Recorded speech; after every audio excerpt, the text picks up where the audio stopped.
안녕하세요. 오늘도 사연살롱을 찾아주셔서 감사합니다. 결혼을 앞두고 고민에 빠진 30대 여성이에요. 결혼은 해도 고민, 안 해도 고민이라고 하잖아요. 요즘 저도 그런 딜레마에 빠져 있어요. 남편과만 보면 당장이라도 결혼식장으로 달려가고 싶은데 예비 시어머니를 생각하면 앞으로 펼쳐질 결혼 생활이 막막해서 꺼려지거든요. 철없던 시절엔 사랑의 힘으로 모든 걸 극복할 수 있을 거라고 생각했어요. 하지만 30이 넘은 지금에 와서는 결혼을 현실적으로 바라볼 수밖에 없네요. 그렇다 보니 신경 쓰이는 게 한두 가지가 아니더라고요. 하다 예비 시댁에서 저희 엄마 학벌까지 걸고 넘어지니 정말 미치겠더라고요. 저는 이남 일녀 중 막내예요. 막내도 그냥 막내가 아니라 늦둥이 막내딸이죠. 저희 엄마가 40이 훌쩍 넘은 나이에 저를 낳으셨거든요. 그래서 큰오빠와는 20살 차이가 나고 작은 오빠와는 17살 차이가 나요. 나이 차이가 많이 나다 보니 큰오빠랑 밖에 나가면 다들 제가 오빠 딸인 줄 알아요. 그런데 솔직히 그 말이 싫지 않았어요. 젊고 키 크고 잘생긴 오빠가 자랑스러웠거든요. 그래서 진짜 친한 친구 한두 명이 아니고서는 다들 큰오빠가 제 아빠인 줄 알아요. 저희 아빠는 제가 3살이 되던 무렵 사고로 세상을 떠나셨어요. 그래서 저는 아빠 정을 못 받고 자랐는데 큰오빠가 그 자리를 대신 채워주었죠. 작은 오빠도 큰오빠 못지않게 저를 챙겨주었고요. 오빠들이 부모님을 대신해 제 똥기저귀도 갈아주고 씻기고 재우는 것까지 도맡아 했어요. 오빠 둘이서 저를 업어 키웠다고 해도 과언이 아닐 정도였죠. 오빠들이 부모님을 대신해 제 육아를 맡았던 데는 그럴 만한 이유가 있었어요. 저희 부모님이 길거리 노점을 시작으로 오랜 시간 만두집을 하셨는데 만두 피부터 만두 속까지 부모님이 직접 다 만들어야 해서 집안일에 신경 쓸 여력이 없었거든요. 부지런한 부모님 덕분에 먹고 사는데 지장은 없었지만 그래도 한창 부모님 손이 필요한 나이에 떨어져 지내야 해서 그게 아쉽긴 했어요. 더군다나 아빠가 돌아가신 이후에는 엄마가 혼자 가게 일을 도맡아 하셔서 더 얼굴 보기 힘들어졌거든요. 저희 엄마는 참 억척스럽게 일을 하셨던 것 같아요. 친정이 하도 가난해서 중학교를 나온 이후부터 공장에 취직해 일을 했고 공장 근처 만두집에서 일하던 저희 아빠를 만나 결혼을 한 후에도 온갖 허드렛 일을 하며 자식들을 키워내셨거든요. 제가 대학에 입학하던 해 온 가족이 처음으로 해외여행을 떠난 적이 있었어요. 외국으로 신혼여행을 다녀온 경험이 있는 오빠들을 제외하곤 엄마랑 저는 처음 해외여행을 가는 거라서 엄청 들떠 있었죠. 그런데 설레던 그 마음은 잠시 뒤 엉망이 돼버렸어요. 면세점에서 쇼핑을 할 생각에 들떠있던 저는 조금이라도 빨리 면세지역으로 들어갈 생각에 엄마를 모시고 자동 출입국 심사대로 향했어요. 여권 스캔을 하고 지문 인식을 마친 저는 금방 면세구역으로 나갔는데 바로 제 옆줄에 있던 엄마가 나오지 않는 거였어요. 그때 한 무리의 아주머니들이 자동 출입국 심사대를 빠져나오면서 그러더라고요. 내 옆에 있던 아줌마 봤어? 지문이 다 달아서 지문 인식이 안 된대. 글쎄 얼마나 일을 많이 했으면 지문이 다 달았나 몰라? 10손가락을 다 찍었는데도 지문이 하나도 없더라고. 세상에 자식들은 뭐하고 지 엄마를 그렇게 고생을 시켰대? 순간 망치로 머리를 맞은 것처럼 띵했어요. 아줌마들이 얘기하는 사람이 바로 저희 엄마라는 걸 알 수 있었으니까요. 이미 면세구역으로 빠져나온 저는 다시 되돌아갈 수가 없어 자동문 앞에서 발만 동동 구르며 기다릴 수밖에 없었어요. 그렇게 몇십 분이 지난 뒤 엄마가 문 밖으로 나왔어요. 귀까지 빨갛게 달아올라서는 안전요원한테 몇 번이나 고개를 숙여 고맙다는 인사를 하시더군요. 그런 엄마를 보자 눈물이 왈칵 쏟아져서 엄마를 끌어안고 펑펑 울었어요. 그 와중에도 엄마는 자식들 걱정을 하셨어요. 네 오빠들이랑 올케들한테는 비밀로 해. 괜히 애들 마음에 상처 입을라. 엄마 미안해. 그런 소리 할 거 없어. 내 나이 엄마들 중에 지문 없는 사람이 한둘이겠니? 내 새끼들 고생 안 시키고 먹이고 입힐 수만 있다면 그깟 지문이 무슨 대수야. 울지 마. 좋은 날 울긴 왜 울어? 엄마는 애써 담담한 척을 하셨지만 엄마 눈가도 붉게 물들어 있었어요. 뒤늦게 면세구역에서 만난 오빠들이랑 올케들한테는 그날 일에 대해 아무 말도 하지 않았어요. 그때부터였던 것 같아요. 엄마에 대한 애틋한 마음이 생긴 거는요. 세상의 부모들이 다 자기 자식을 위해 희생을 하며 살아가겠지만 그걸 당연하게 받아들여서는 안 된다는 것도 깨닫게 되었죠. 그래서 대학에 들어가 처음 받은 아르바이트비로 엄마 화장품과 핸드크림을 사서 드렸어요. 엄마 얼굴에 진 한 주름이 마치 저 때문에 생긴 것만 같아서 미안했거든요. 그 주름을 화장품 따위로 다 펴드릴 수는 없겠지만 그렇게라도 사죄하고 싶었어요. 생각해보면 저는 참 철없는 딸이었던 것 같아요. 친구들 부모님에 비해 연세가 많은 엄마를 창피해했거든요. 그래서 중고등학생 때 학부모 상담이 있을 때면 의뢰 큰올케한테 부탁을 했어요. 다행히 저희 큰올케가 사람이 좋아서 매번 제 부탁을 들어주었죠. 심지어 큰오빠랑 큰올케는 연애하던 시절에도 저를 데리고 데이트를 할 정도로 저를 딸처럼 생각했어요. 오빠야 저랑 피부치니까 그럴 수 있다고 해도 어린 시누이를 데리고 데이트를 하는 걸 받아줄 사람이 몇이나 되겠어요. 큰올케가 대인배라 가능했던 거죠. 홀어머니를 모시고 있는 집에 맏며느리로 들어와 몸도 마음도 고생이 많았을 텐데도 큰올케는 제 엄마 노릇까지 톡톡히 해주었어요. 2차 성징 후 신체 변화로 인해 속옷을 사야 했을 때도 큰올케가 직접 저를 데리고 속옷 가게에 가서 제게 맞는 사이즈로 속옷을 골라주었고 처음 생리를 시작했을 때도 직접 생리용품 사는 법도 가르쳐 주었을 정도로요. 그래서 그런가 저희 집은 다른 집들과 달리 올케와 시누이 사이가 꽤 돈독한 편이에요. 올케와 시누이 간의 갈등은 남의 집 얘기일 뿐이죠. 나이 차이가 많이 나다 보니 애초에 싸움 자체가 안 되거든요. 심지어 큰올케는 저희 엄마보다 더 제게 잔소리를 많이 해요. 아가씨, 적금 안 들었지? 월급 받는 족족 쓰지 말고 돈 모으라고 했잖아. 젊을 때 벌어놔야지. 나중에 후회 안 한다고. 세상에, 이게 뭐야? 얼굴에 웬 잡티가 이렇게 많아? 아가씨, 밖에 나갈 땐 선크림 바르라고 했지? 젊을 땐 몰라도 40, 50 돼봐. 팍싹 늙는다니까? 언니, 저 어린애 아니에요. 언제까지 잔소리 할 거예요? 아가씨, 다른 사람들한테는 몰라도 내 눈에는 아가씨가 여전히 코 올리게 어린애로 보이니까 반항할 생각 말고 선크림이나 발라. 그런데 이상하죠?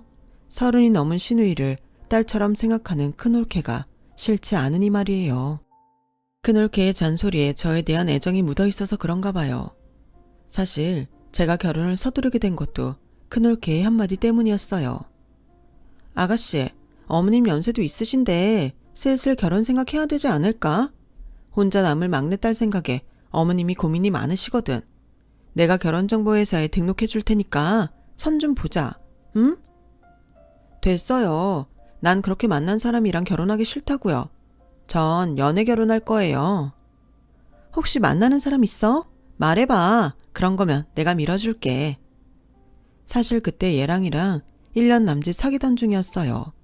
하지만 결혼을 전제로 만난 것도 아니고 얘랑이 저보다 2살이 어려서 아직 직장 생활을 한 지도 얼마 안 된 터라 결혼은 시기상조 같았어요. 하지만 큰올케의 결혼 닥달이 날이 갈수록 심해져서 언제까지고 저 혼자 감당할 수만은 없었어요.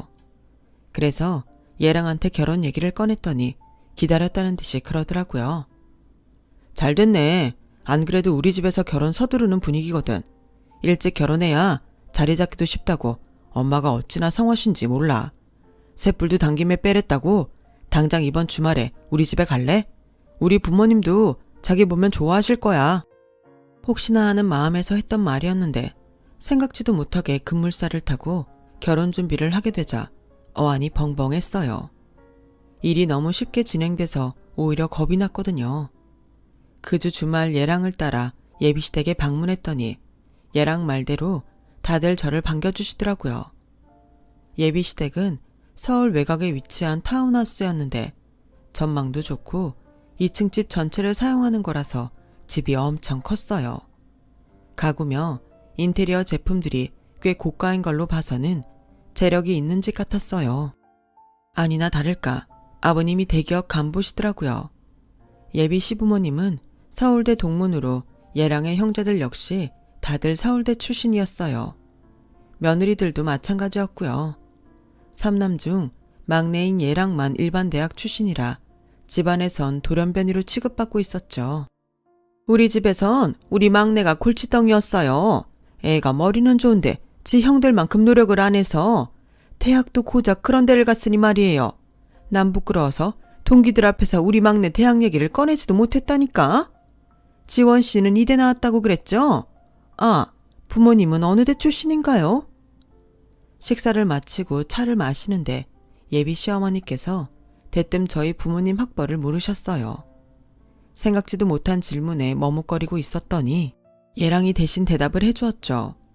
엄마, 그게 뭐가 중요해? 우리 부모님 나이대에는 대학 안 다닌 분들이 더 많은 건 몰라?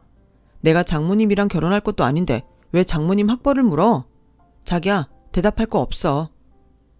그때는 그렇게 얘랑 덕분에 잘 넘어가는가 싶었는데 이후로도 어머님은 은근슬쩍 저희 부모님 학벌을 묻곤 하셨어요. 차일피일 대답을 피하다가 안 되겠다 싶어서 솔직히 말씀드렸어요.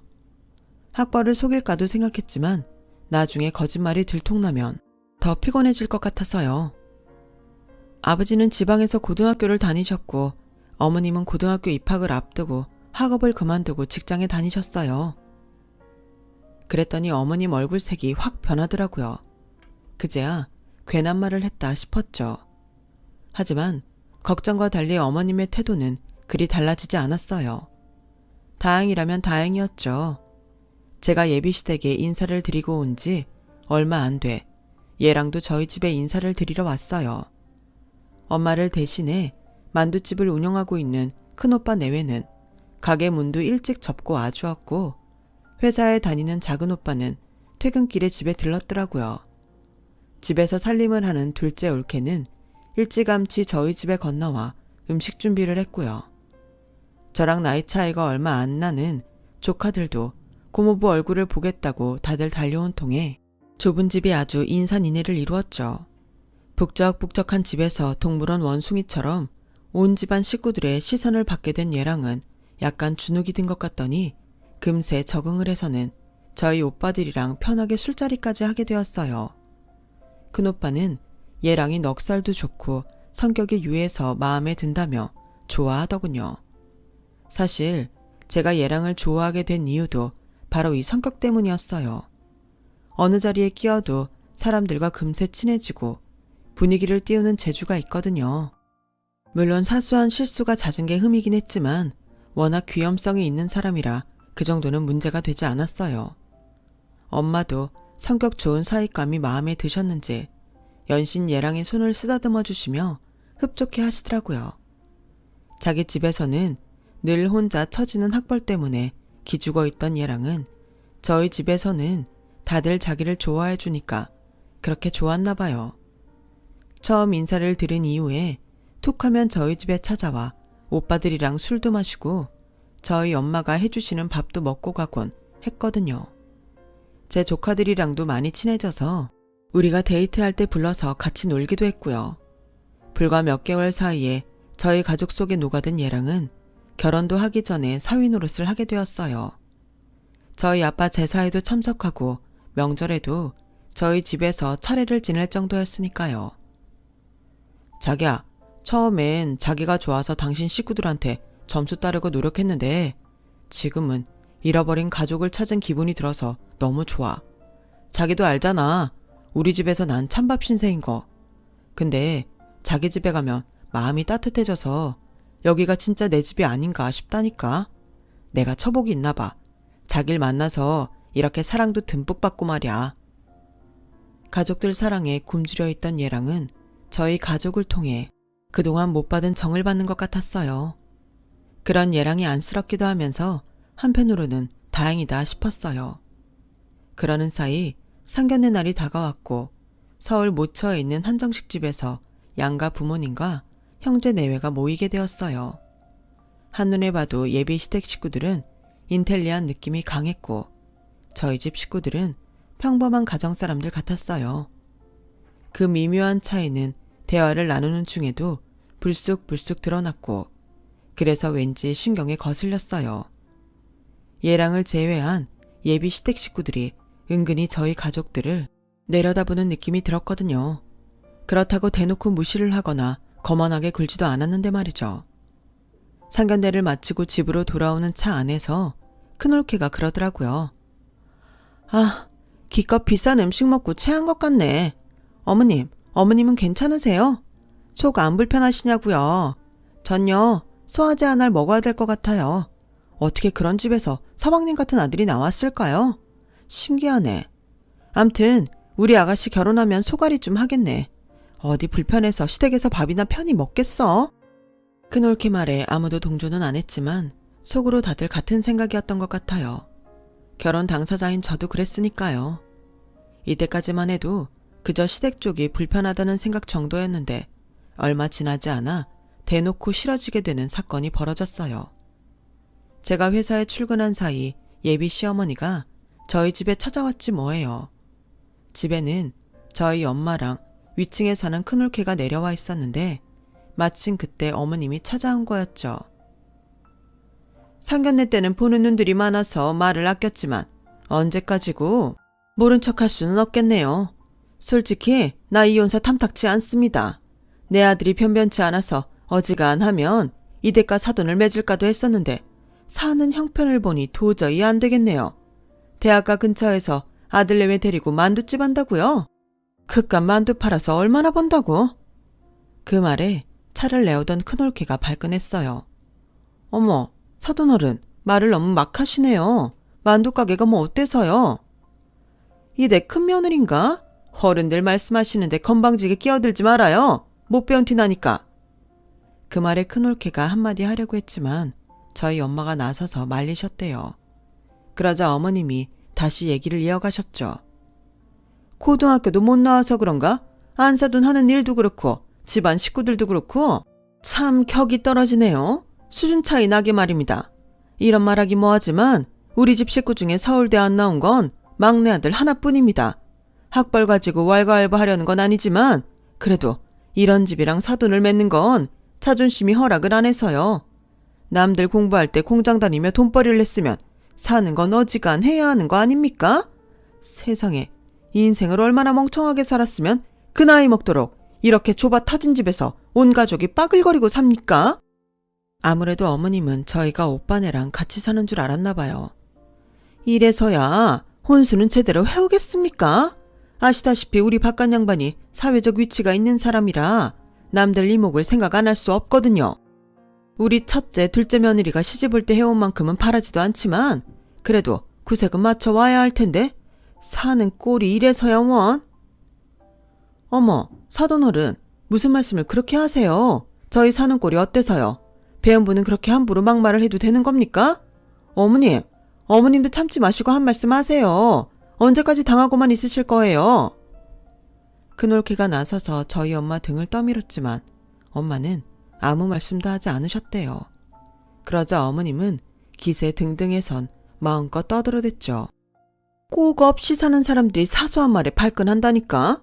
내가 어디 틀린 말 했습니까? 이 정도 말하는 것도 내가 예의 지켜서 하는 겁니다. 설마 우리 집 재산 보고 내 아들 발목 잡은 거 아니에요? 그런 거라면 일찌감치 꿈 깨세요. 우리 부부는 능력 안 되는 자식한테는 10원짜리 동전 하나 남겨줄 생각 없으니까 우리 막내한테 유산 줄 생각 없다는 얘기입니다. 그래도 이혼사 진행하겠어요? 괜히 시간 끌 거 없이 애들 대신 어른들이 나서서 이 결혼 깨는 게 맞는 것 같네요. 마음 정리되면 연락 주세요. 어머님은 당신 할 말만 하고는 돌아가셨어요. 제가 이날 일을 전해들은 건 그 후로 며칠 뒤였어요. 엄마가 큰올케한테 비밀로 하라고 했던 탓이었죠. 하지만 그런다고 모른 척하고만 있을 수 없었던 큰올케는 제 회사 근처로 찾아와 모든 얘기를 해주었어요. 생각 같아선 소금 뿌리고 내쫓고 싶었는데 어머님 앞이라 참은 거야. 아가씨, 이 결혼 정말 해야겠어? 딴 건 몰라도 그런 시어머니 있는 집이랑은 안 엮이는 게 좋아. 내가 올케가 아니라 같은 여자로서 며느리 입장에서 해주는 말이야. 이 결혼 이쯤에서 관둬. 아무리 남자가 마음에 들어도 일단 결혼하면 시댁 식구들이랑 안 보고 살 수는 없는 거라고. 큰올케 말이 틀린 건 아니었지만 그래도 쉽게 결정을 내릴 수는 없었어요. 큰올케 말대로 시댁 식구들과 마주치지 않고 살 수는 없겠지만 그렇다고 얘랑과 헤어질 자신도 없었거든요. 저뿐만 아니라 내 가족을 그렇게 사랑해주는 사람은 얘랑 외에는 없을 것 같았으니까요. 게다가 제 가족들한테 사랑을 받으며 행복해하던 얘랑 모습이 자꾸 아른거려서 자꾸 미련이 남았어요. 그렇게 일주일가량 혼자 끙끙거리고 있다가 결심을 하게 됐어요. 끝날 때 끝나더라도 솔직히 털어놓고 상황을 수습하고 싶었거든요. 퇴근 시간에 맞춰서 얘랑과 만난 저는 예비 시어머니가 저희 집에 찾아왔던 일을 다 털어놓았어요. 얘기를 듣는 내내 얘랑의 얼굴은 울그락불그락 변해갔어요. 자기 엄마가 한 행동이 너무 낯뜨겁고 창피했던 모양이에요. 얘랑은 자기를 믿고 며칠만 기다려달라고 했고 저는 그러겠다고 했어요. 그 며칠 사이에 대단한 수가 생기지는 않을 거라고 그렇게 생각했지만 그래도 하는 데까지는 해보자 싶었죠. 그런데 일주일이 다 되어가도록 얘랑도 예비 시댁에서도 아무 말이 없는 거예요. 괜히 이번 일로 예비 시댁에 분란만 일으킨 게 아닌가 걱정이 되던 그때 큰올케한테 전화가 왔더라고요. 아가씨 큰일 났어. 지금 당장 가게로 와. 아가씨 예비 시어머니가 또 왔어. 전화를 끊자마자 대충 겉옷을 걸쳐 입고는 엄마 만두가게로 달려나갔어요. 이번엔 또 무슨 짓을 벌일지 걱정이 돼서 손가락이 벌벌 떨리더라고요. 그런데 막상 가보니 제가 예상했던 것과는 전혀 다른 양상이 벌어져 있더라고요. 예비 시어머니가 저희 엄마 앞에 앉아서는 고개를 푹 숙인 채 눈물을 뚝뚝 흘리고 있었거든요. 저희 엄마 옆에는 언제 왔는지 얘랑이 앉아 있었고요. 뒤늦게 저를 발견한 큰올케는 제게 다가와 툭 치며 말했어요. 아가씨, 남편감 하나는 제대로 골랐다. 나 이 결혼 찬성이야. 도대체 무슨 일이 일어났던 건지 어안이 벙벙하던 그때 저희 엄마가 조용히 말씀을 하셨어요. 안사돈, 우리는 무슨 일이 있어도 이 결혼 진행할 겁니다. 내 딸 문제만은 아닙니다. 사부인 아들 형진이 이제 제 아들 같아서 못 놔주겠어요. 처음 우리 집에 왔을 때부터 저한테 장모님이 아니라 어머니라고 부르길래 그저 넉살이 좋은 아이인가 했는데 자라온 얘기를 들으니 그 이유를 알겠더군요. 10손가락 깨물어 안 아픈 손가락이 없다는데 형진이한테 왜 그러셨습니까? 그깟 대학이 뭐라고 자식 가슴에 못을 박았냐고요. 잘난 형제한테 치여서 부모 관심 못 받고 자란 형진이가 저는 그렇게 애처로울 수가 없어요.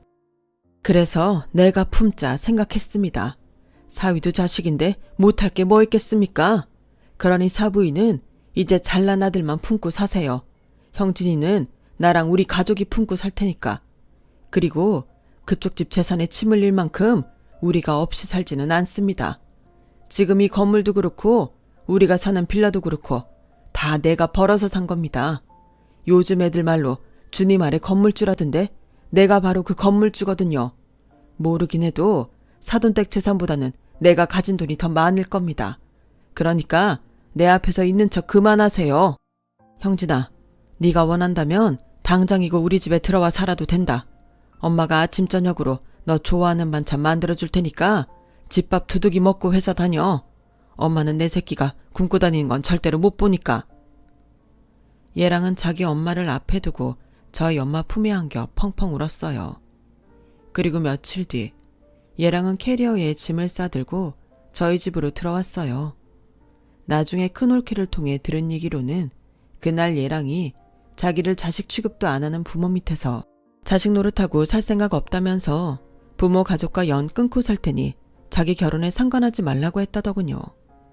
그 말을 하는 와중에 그간 부모한테 받은 차별과 멸시 때문에 고등학생 때 약을 먹기도 했었다는 충격적인 얘기도 했는데 그 말에 어머님이 충격을 받아서 눈물을 흘리셨던 거예요. 자식을 있는 그대로 받아들이지 못했던 시부모님은 결국 막내 아들을 잃고 말았어요. 대신 저희 엄마는 막내 아들 하나를 더 얻게 되었죠. 내년 봄에 식을 올리기로 한 우리는 따로 신혼집을 구하지 않고 엄마를 모시고 엄마 집에서 살기로 했어요. 얘랑이 저희 엄마가 해주시는 집밥을 앞으로도 쭉 먹고 싶다고 고집을 부려서 엄마가 그러라고 하셨거든요. 솔직히 저야 뭐 땡큐죠. 남편의 결심 덕분에 저는 예정대로 결혼도 진행하게 되었고 엄마랑도 함께 살 수 있게 되었어요. 이쯤 되면 이번 결혼 소동의 최대 수혜자는 제가 아닌가 싶네요. 지금까지 제 사연을 들어주셔서 감사합니다. 들어주신 분들 모두 소중한 가족과 건강하고 행복하세요. 여러분, 사연 댓글에 응원과 현명한 조언 부탁드려요. 좋아요와 구독은 저에게 큰 힘이 됩니다. 오늘도 좋은 일 가득하세요.